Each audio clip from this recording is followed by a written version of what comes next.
The girl who swore never to fall in love. Long ago, in the peaceful village of Umueke, there lived a beautiful young girl named Amara. Her name meant grace, but many said she carried more pride than grace in her heart. Amara was the daughter of Nsmajuabuchi, a wealthy palm wine tapper whose fame spread across the land. He had only one child, and he treasured her like gold. Many young men came from far and near to ask for her hand in marriage. But Amara always laughed and mocked them. "Love," she would say. "Love is a trap for fools. I will never fall for any man's sweet words." Her friends often warned her, "Amara, one day your heart will humble you." But Amara would toss her hair proudly and reply, "My heart belongs to no man. I am stronger than love." And one moonlit night, while sitting beside the river Idemili, Amara raised her right hand to the sky and swore, "If I ever fall in love, let the gods of Umueke teach me a lesson I will never forget." The trees whispered. The river trembled. The night wind carried her words into the heart of the forest. Seasons passed. Amara grew into a woman whose beauty made even the birds pause their songs.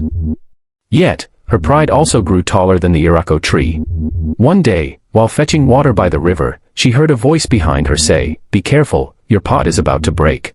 She turned quickly and saw a young man, tall, dark, and dressed in a simple hunter's cloth. His eyes were kind, but his smile was mysterious. "Who are you to warn me?"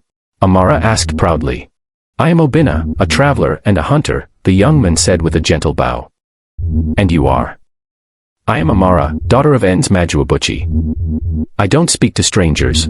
Obina chuckled. "Then let me be your friend first. No harm in that, is there?"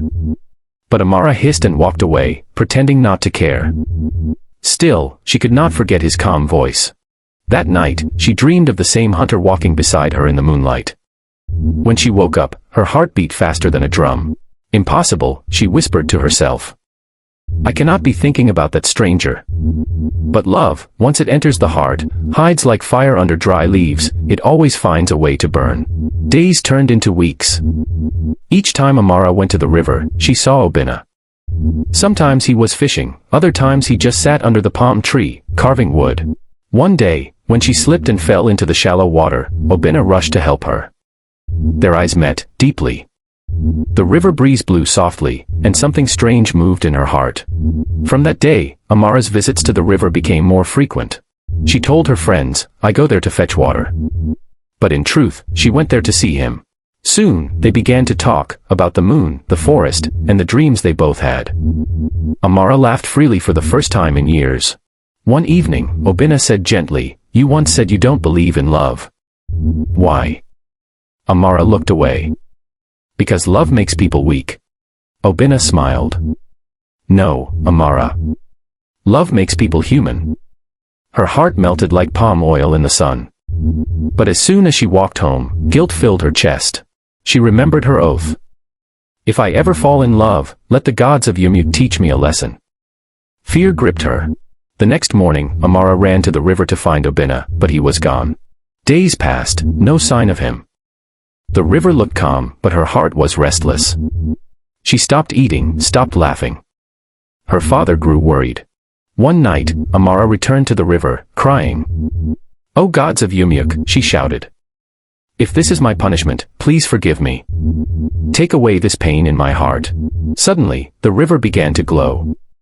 From the shining water, Obina appeared, but now dressed in white, with light all around him. "Amara," he said softly, "I was never truly a man.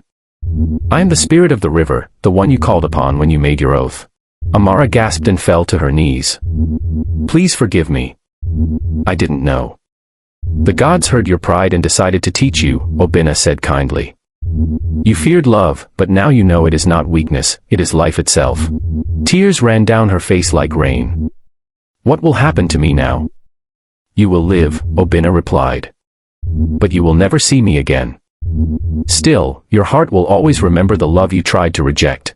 He smiled, touched her forehead, and vanished into the glowing water. From that day, Amara changed. She became humble, gentle, and wise. People said her eyes carried a quiet sadness, like the river after rain. She often sat by the riverbank, teaching young girls. Never mock love. It is a gift from the gods, not a trap. Whenever someone asked her if she still missed the hunter, she would smile faintly and say, Some loves are not meant to last, but they are meant to teach. Years later, when Amara became old and gray, children of the village would gather around her to hear her story, the tale of the proud girl who swore never to fall in love and met a spirit who changed her heart forever. And whenever the moon shone over the river Idemili, villagers said they could see the shape of a young hunter's shadow standing beside the water, watching Amara's reflection, smiling. Moral of the story: love is not weakness, it is wisdom. Those who mock love may one day learn its power in tears.